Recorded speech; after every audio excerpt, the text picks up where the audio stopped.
மூன்றாவது விஷயம் அறிவதில் முக்கியமானது, இந்த இடத்தோட நம்ம முடிக்க போறோம், இஸ்லாமிய மார்க்கத்தை அறிவது.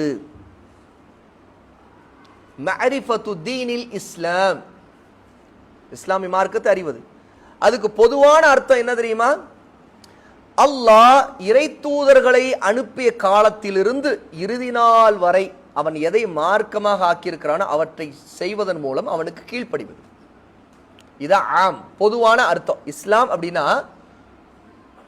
பொதுவான அர்த்தம் இதுதான். என்னன்னா, அல்லாஹ் நபிமார்கள் பலரை அனுப்பினானே, அந்த நபிமார்கள் எல்லாருக்கும் எதை வஹியாக அல்லாஹ் இறக்கி மறுமை நாள் வரைக்கும் பின்பற்றும்படி கட்டளையிட்டு கீழ்ப்படி சொல்லியிருக்கான், அதுதான் இஸ்லாம். இதைத்தான் அல்லாஹ் பல்வேறு நிறைய ஆயத்துகள்ல தெளிவுபடுத்தி இருக்கிறான். அந்த வசனங்களை எல்லாம் படிக்கும் போது, அந்த ஆயத்துக்களை எல்லாம் படிக்கும் போது நமக்கு என்ன தெரியும்னா, அல்லாஹ் நபிமார்கள் பலருக்கும் இந்த மார்க்கத்தை கொடுத்திருக்கிறான். வெறும் நம்முடைய நபி முஹம்மது ஸல்லல்லாஹு அலைஹி வஸல்லம் அவர்களுக்கு மட்டும் கொடுக்கப்பட்டதில்லை இஸ்லாம். ஆதமுக்கும் அல்லாஹ் இதே இஸ்லாம் தான் கொடுத்திருந்தான், நூஹுக்கும் இதுதான், அதுக்கு பிறகு வந்து எல்லா நபிமார்களுக்கும் இதுதான். இப்ராஹிம் இந்த மார்க்கத்தை தான், இஸ்லாமை தான் எடுத்து சொன்னாங்க.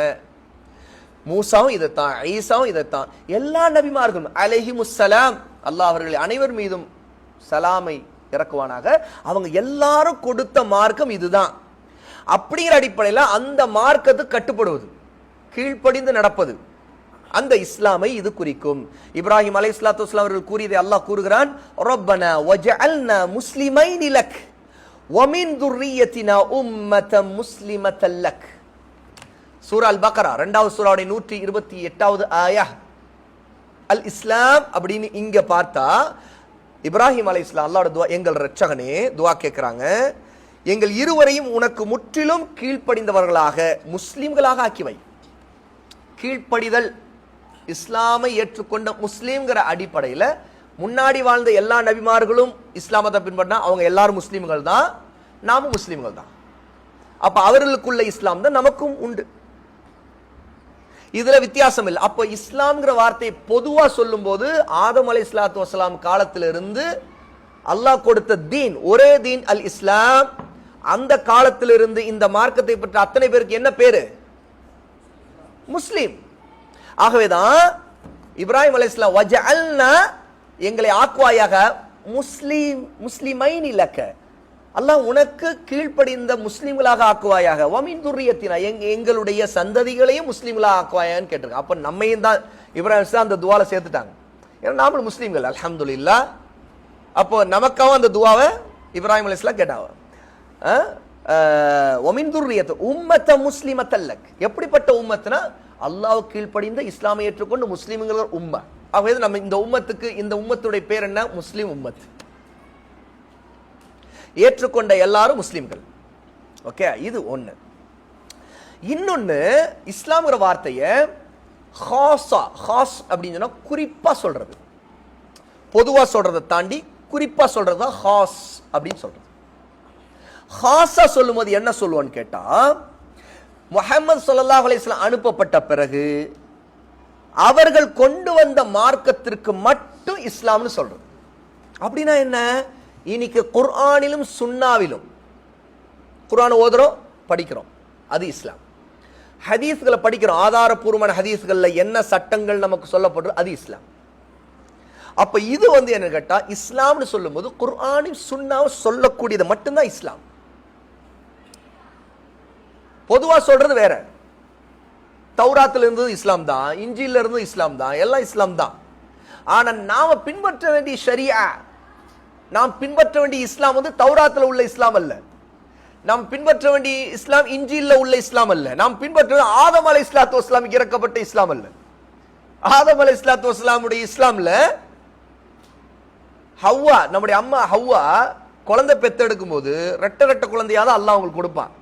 ஒரு குழந்தை ஆண் குழந்தை, ஒரு குழந்தை பெண் குழந்தை. ஒரு பிரசவத்துல 2 குழந்தை இரட்டைகள், ஒரு ஆண் ஒரு பெண். அடுத்த பிரசவத்துல 2 குழந்தை, ஒரு ஆண் ஒரு பெண். கல்யாணம் எப்படி நடத்தி வைக்கப்படும்னா, முதல் பிரசவத்துல பிறந்தவங்க அடுத்த பிரசவத்துல உள்ளவங்களுக்கு, ஏன்னா அங்க ஒரு ஆண் இங்க ஒரு பெண், அவங்களுக்குள்ள கல்யாணம் நடக்கும். சகோதரர்கள் தானே அவங்க, சகோதர சகோதரி தானே, ஒரு தாய் வயிற்று பிள்ளைகள் தானே. அந்த இஸ்லாமை ஃபாலோ பண்ண முடியுமா? நாம ஒரே தாயின் பிள்ளைகள் கல்யாணம் பண்ணிக்க முடியுமா? ஹராம். நாம பின்பற்றுகிற இஸ்லாம் முஹம்மது ஸல்லல்லாஹு அலைஹி வஸல்லம் அவர்களுக்கு கொடுத்த இஸ்லாம். அப்ப குர்ஆன் சுன்னாவுல வந்திருக்கிற ஆதாரங்கள் அடிப்படையில் தான் நமக்கு ஹலால் ஹராம் சட்டங்கள், அது கல்யாணமா இருக்கட்டும், சாப்பாடு சம்பந்தமானதா இருக்கட்டும், சாப்பிட்ற விஷயமா இருந்தாலும் சரி. தாவூத் அலைஹிஸ்ஸலாத்து வஸ்ஸலாமுக்கு அல்லாஹ் ஜபூரை இறக்கினார். ஜபூர்ல இருந்த இஸ்லாம் அங்க கொடுக்கப்பட்ட சட்டத்துல இசை கருவிகள் ஹலால் ஆக்கப்பட்டுருச்சு. இசை கருவிகள், மியூசிக் இன்ஸ்ட்ருமெண்ட்ஸ், அப்போ இருந்த மியூசிக் இன்ஸ்ட்ருமெண்ட் அல்லாஹ் ஹலால் ஆக்கி இருந்தான். அந்த இஸ்லாம் நமக்கு இல்லை. ஏன்னா நம்முடைய முஹம்மது ஸல்லல்லாஹு அலைஹி வஸல்லம் இஸ்லாம், இந்த இஸ்லாம்ல, இந்த ஷரியத்துல இசைக்கருவிகள் எல்லாம் ஹராமாக்கப்பட்டுருச்சு. அதுல தாவூத் அலைஹிஸ்ஸலாமுடைய இஸ்லாம்ல சட்டங்கள் சில இருந்திருக்கும், நமக்கு அதை பத்தி விரிவா தெரியாது. அல்லாஹு அலம், அல்லாஹ் தான் மிக அறிந்தவன்.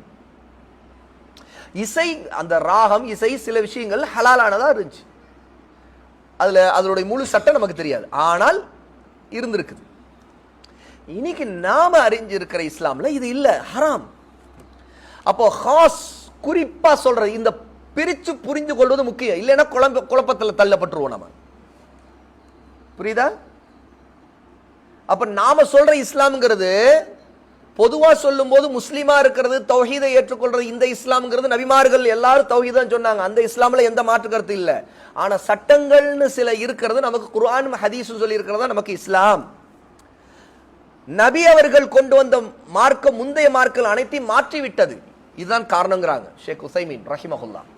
ஏன் அந்த ஆதம் அலைஹிஸ்ஸலாமுக்கு கொடுக்கப்பட்ட இஸ்லாம் பின்பற்றக்கூடாதுன்னா, நபி ஸல்லல்லாஹு அலைஹி வஸல்லம் இஸ்லாம் அதெல்லாம் ரத்து பண்ணிடுச்சு, மாற்றிடுச்சு. ஏன் தாவூத் அலைஹிஸ்ஸலாமுடைய இஸ்லாம், ஈசா அலைஹி இஸ்லாமை நாம் பின்பற்றக்கூடாதுன்னா அதெல்லாம் நமக்கு தேவையில்லை. இப்போ அதை நாம் பின்பற்ற மாட்டோம். ஏன்னா அல்லாஹ் தஆலா மாற்றி நமக்கான இஸ்லாம்னு இதைத்தான் நீங்க பின்பற்றணும்னு நம்ம கொடுத்திருக்கு. முஹம்மது ஸல்லல்லாஹு அலைஹி வஸல்லமுக்கு கொடுக்கப்பட்டதா பின்பற்றணும்னு ஆக்கிட்டான். அப்போ இஸ்லாம்னு சொன்னா இந்த விளங்குதல், இந்த புரிதல் நமக்கு ரொம்ப முக்கியம். ஓகே? ஆகவே நபி ஸல்லல்லாஹு அலைஹி வஸல்லம் பின்பற்றுவோர் தான் இப்போ முஸ்லிம். இப்போ முஸ்லிமா இருக்கணும்னா யாரை பின்பற்றணும்? நபி ஸல்லல்லாஹு அலைஹி வஸல்லம் பின்பற்றணும். ஒருத்தர் நானும் முஸ்லீம் தாங்க, நான் நூஹ் அலைஹிஸ்ஸலாத்துடைய இஸ்லாமை பின்பற்றுறேங்க. என்னப்பா நூஹ் அலைஹிஸ்ஸலாம் இஸ்லாமை பின்பற்றிருப்பா, கப்பல்ல போனியாப்பா அப்படிதான் கேட்கணும். என்ன நூஹ் அலைஹிஸ்ஸலாமோட கப்பல்ல நீ வாப்பா இருந்த, அவ்வளவு வருஷத்துல இருந்து இன்னி வரைக்கும் வாழ்ந்துட்டு இருக்கியப்பா, மாஷா அல்லாஹ். ஏன்னா அந்த இஸ்லாம் அவங்களுக்கு மட்டும்தான். அல்லாஹ் உங்களுக்கு இந்த இஸ்லாம் கொடுக்கல. இல்ல நான் மத்த அந்த இஸ்லாம்ல பின்பற்ற மாட்டேன், நான் நூஹ் அலைஹிஸ்ஸலாமுடைய இஸ்லாமை தான் பின்பற்றேன். அப்படியே நூஹ் அலைஹிஸ்ஸலாமுடைய வேதம் உங்க கையில இருக்குதா? இன்னொருத்தர் நான் தௌராத் வச்சிருக்கிறேன், நான் அந்த இஸ்லாம் தான், மூசாவுடைய கௌமை தான் நான் அந்த இஸ்லாம் தான் பின்பற்றுவேன். நோ, அது எதற்கு இனிமேல் அனுமதி இல்லை. ஏன்னா அல்லாஹ் தஆலா இறுதி நபி முஹம்மதை அனுப்பிய பிறகு ஸல்லல்லாஹு அலைஹி வஸல்லம் அவங்களுக்கு கொடுக்கப்பட்டதை இனி இஸ்லாம், அதைத்தான் பின்பற்றி ஆகணும். இந்த நபியை மறுத்தா ஒருத்தன் காஃபிர். அவன் முன்னாடி வாழ்ந்த நூஹை பின்பற்றுனே, தௌராத் இறக்கப்பட்ட மூசாவை பின்பற்றி சொன்னாலும் நபி முஹம்மது ஸல்லல்லாஹு அலைஹி வஸல்லம் என்ன சொன்னாங்க? மூசா இப்போது இருந்தாலும் அவர் என்னைத்தான் பின்பற்றி ஆக வேண்டும் அப்படின்னா, அவருக்கு அதை தவிர வேறு வழி இல்லை அப்படின்னா. ஏன்னா மூசாவே இருந்தாலும் மூசா அலைஹிஸ்ஸலாம் யாரை பின்பற்றணுமா? நபி முஹம்மது தான் பின்பற்றணும். ஒண்ணும் இல்ல, அல்லாஹ் தஆலா ஈசாவை இறக்குவான் இல்லையா மறுமை நாள் நெருக்கத்துல? ஈசா இறங்கிய பிறகு நபியாக அவர் இன்ஜீல பின்பற்ற மாட்டார். அவர் பின்பற்ற போவது குர்ஆன், அஸ்-சுன்னah. நபி ஈசா அலைஹிஸ்ஸலாத்து வஸ்ஸலாம், ஜீசஸ் யாரை பின்பற்றுவார்? பூமிக்கு இறங்கின பிறகு மறுமை நாளில் நெருக்கத்துல முஹம்மது ஸல்லல்லாஹு அலைஹி வஸல்லம் பின்பற்றக்கூடிய அஹ்லுஸ் சுன்னாவாக இருப்பார். அவர் ஒரு சுன்னி முஸ்லிமாக இருப்பார். அஹ்லுஸ் சுன்னah யார்? நபி ஈசா அலைஹிஸ்ஸலாத்து வஸ்ஸலாம். அல்லாஹ்வுடைய வார்த்தை, அல்லாஹ்வுடைய வார்த்தையால் படைக்கப்பட்ட, குன் ஆகு என்ற வார்த்தையால் படைக்கப்பட்ட ஈசா எப்படி பின்பற்றுவார்? அவர் ஒரு அஹ்லுஸ் சுன்னாவாக இருப்பார். தஜ்ஜாலை கொல்லுவார், சிலுவைகளை உடைத்தெறிவார். அவர் ஒரு முஹம்மது ஸல்லல்லாஹு அலைஹி வஸல்லம் உம்மத்திலே ஒருவராக அப்போது இருக்கக்கூடிய இமாமை பின்பற்றி தொழுவார், பின்னாடி நிற்பார். இமாம் மஹ்தி அலைஹி ஸலாத்து வஸலாம். இமாம் மஹ்தி அலைஹி ஸலாத்து வஸலாம் இருக்கும்போது அல்லாஹ் இமாம் மஹ்தியை அனுப்பிய பிறகுதான் ஈசா அலைஹிஸ்ஸலாத்து வஸலாம் அல்லாஹ் இறக்குவான். சுபுஹுடைய நேரத்துல தொழுகைக்கு பாங்கு சொல்லப்பட்டு இக்காமத் சொல்லப்படுற நேரம் அது. அப்ப ஈசா அலைஹிஸ்ஸலாம் இறங்கிடுவாங்க. இறங்கிய பிறகு இமாம் மஹ்தி ஈசாவை அறிந்து கொள்வாங்க. ஏன்னா திமிஷ்க் டமாஸ்கஸ் உடைய மஸ்ஜிதுடைய மினாராவின் மீது தான் ஈசா அலைஹிஸ்ஸலாம் இறங்குவாங்க. இறங்கிய பிறகு மலக்குகள் 2 பேர் அவங்களுடைய ரெக்கைகள் மேல கைகளை வைத்துக் கொண்டு ஈசா இறங்கிய பிறகு அதை மக்கள் எல்லாம் அங்க இருக்கிறவங்க பார்த்து இமாமாக நின்று தொழுகை நடத்துவதற்கு இகாமத் சொல்லப்பட்ட நேரத்தில் ஈசா இறங்கும் போது அங்க இமாமத் செய்யக்கூடிய மஹ்தி அலைஹி ஸலாத்து வஸலாம் நம்முடைய ஹலீஃபா எல்லாரும் அப்ப பையத் செய்து எல்லா முஸ்லீம்களும் எல்லாருமே அவருக்கு கீழே ஒன்றுபட்டிருப்போம். எல்லா காஃபிர்களும் அப்போது இருக்கக்கூடிய யூதர்கள் எல்லோரும் தஜ்ஜாலுக்கு பின்னாடி ஒன்றுபட்டு நின்றிருப்பார்கள். எல்லா முஸ்லீம்களும் இமாம் மஹ்திக்கு பின்னாடி ஒன்றுபட்டிருப்போம். அப்போ திமஷ்குடைய மஸ்ஜிதுல மஹ்தி அலைஹிஸ்ஸலாம் தொழுகைக்காக நிற்கும் போது இகாமத் சொல்லப்படும் போது ஈசா அலைஹிஸ்ஸலாம் இறங்கினோடனே மஹ்தி ஈசாவை பார்த்து நீங்க எங்களுக்கு தொழுகை நடத்துங்கன்னு சொல்லிட்டு வழி விடுவாங்க. அப்ப ஈசா சொல்லுவாங்க, இல்லை நீங்கள் தான் தொழுகை நடத்த வேண்டும், இது இந்த உம்மத்துக்கு அல்லாஹ் கொடுத்த கண்ணியம், ஆகவே நான் உங்களை பின்பற்றி தொழுவேன்னு சொல்லிட்டு ஈசா அலைஹிஸ்ஸலாம் பின்னாடி நிற்பாங்க, இமாம் மஹ்தி தொழுகை நடத்துவாங்க. இது இந்த உம்மத்திற்கு அல்லாஹ் கொடுத்த கண்ணியம். அப்ப பாருங்க, ஈசா அலைஹிஸ்ஸலாத்து வஸலாம் ஒரு ரசூல், வேதம் இறக்கப்பட்டவர். ஆனாலும் இந்த உம்மத்திலே அவர் வரும்போது இறங்கும் போது இந்த உம்மத்திலே இருக்கக்கூடிய மக்களில் ஒருவராக இருப்பார், இந்த உம்மத்தின் ஆலிம்களில் ஒருவராக இருப்பார், இமாம்களில் ஒருவராக இருப்பார், ஆட்சி தலைவராக இருப்பார். அல்லாஹ் தஆலா அவங்களுடைய எல்லா முந்திய மார்க்கத்தை ரத்து செய்துட்டு முஹம்மது ஸல்லல்லாஹு அலைஹி வஸல்லம் இறக்கப்பட்ட குர்ஆனை பின்பற்றக்கூடியவராக ஈசாவை அல்லாஹ் ஆக்கி விடுவான். அப்போ நாம் எல்லாரும் முஸ்லிம்கள் என்கிற அடிப்படையில் இப்போ உள்ள முஸ்லீம் யாருன்னா அல்லாஹ்வுடைய நபி ஸல்லல்லாஹு அலைஹி வஸல்லம் முஹம்மதுக்கு இறக்கப்பட்ட வேதத்தை பின்பற்றுகிறவராக சுன்னாவை பின்பற்றுவராக இருந்தால்தான் அவர் உண்மையாக முஸ்லீமாக ஆகுவார் அப்படிங்கிறத குறிப்பிடுறாங்க ஷேக் உசைமீன். இதைத்தான் ஆதாரமாக, இதற்கு ஆதாரம் என்ன, இன்ன தீன இன்தல்லாஹில் இஸ்லாம், நிச்சயமா அல்லாஹ்விடம் அல் இஸ்லாம் என்பது அதுதான் மார்க்கம், நிச்சயமா அல்லாஹ்விடம் ஏற்றுக்கொள்ளப்பட்ட மார்க்கம் அல் இஸ்லாம். சூரா ஆலி இம்ரான் 3வது அத்தியாயத்தின் 19வது ஆயா. இன்னொரு ஆயத், وَمَن يَبْتَغِ غَيْرَ الْإِسْلَامِ دِينًا فَلَن يُقْبَلَ مِنْهُ وَهُوَ فِي الْآخِرَةِ مِنَ الْخَاسِرِينَ. யார் இஸ்லாம் அல்லாத வேறு மார்க்கத்தை தேடுகிறாரோ அவருடையதை அவரிடமிருந்து அல்லாஹ் ஏற்றுக்கொள்ள மாட்டான், அவர் மறுமையில் நஷ்டவாளிகளில் ஒருவராக இருப்பார். சூரா ஆல் இம்ரான் 3வது அத்தியாயத்துடைய 85வது ஆயா. இன்னொரு ஆயா, அல் யௌம அக்மல்து லக்கும் தீனக்கும் வ அத்மம்து அலைக்கும் நிஅமதி வ ரதீது லக்குமுல் இஸ்லாம தீனா. சூரா அல் மாஇதா 5வது சூராவுடைய 3வது ஆயா. இன்று உங்களுக்கு உங்களுடைய மார்க்கத்தை நான் முழுமையாக ஆக்கிவிட்டேன், நிறைவு செய்து விட்டேன், என்னுடைய அருட்கொடையை நிஅமத்தை உங்கள் மீது பரிபூர்ணமாக்கி விட்டேன், இன்னும் இஸ்லாமிய என்னுடைய மார்க்கமாக நான் ஏற்றுக்கொண்டு விட்டேன் என்று அல்லாஹு சுப்ஹானஹு வ தஆலா ஹஜ்ஜத்துல் விதா இறுதி ஹஜ்ஜில் ரசூலுல்லாஹி ஸல்லல்லாஹு அலைஹி வஸல்லம் அவர்களுக்கு அரஃபா மைதானத்துல இந்த ஆயத்தை இறக்கினார். ஆக இஸ்லாம் பரிபூர்ணமாயிடுச்சு. பரிபூர்ணமான இஸ்லாம் என்பது குர்ஆனும் சுன்னாவும் கொடுக்கப்பட்ட இந்த உம்மத்தின் இஸ்லாம் தான்.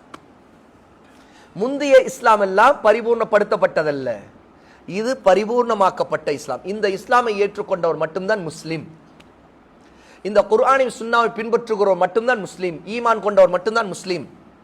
யார் இந்த குர்ஆனின் சுன்னாவை ஏற்கவில்லை அவர் ஒரு காஃபிர். அவர் முந்தைய நபிமார்களை ஏற்றுக்கொண்டவர் இருந்தாலும் அவர் காஃபிர் தான்.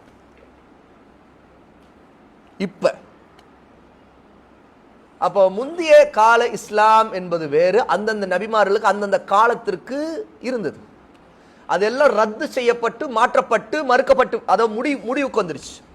இப்போ உள்ளது ஹாஸ், குறிப்பான இஸ்லாம் என்பது என்ன, அல் குர்ஆனும் சுன்னாவும் நமக்கு ஆதாரத்தின் அடிப்படையில் கொடுத்திருக்கிற இந்த இஸ்லாம் மட்டும்தான் என்று ஷேக் உசைமீன் ரஹிமஹுல்லாஹி தஆலா இங்க அல் இஸ்லாம் என்பதற்கு விளக்கத்தை நமக்கு கொடுத்திருக்கிறார்கள்.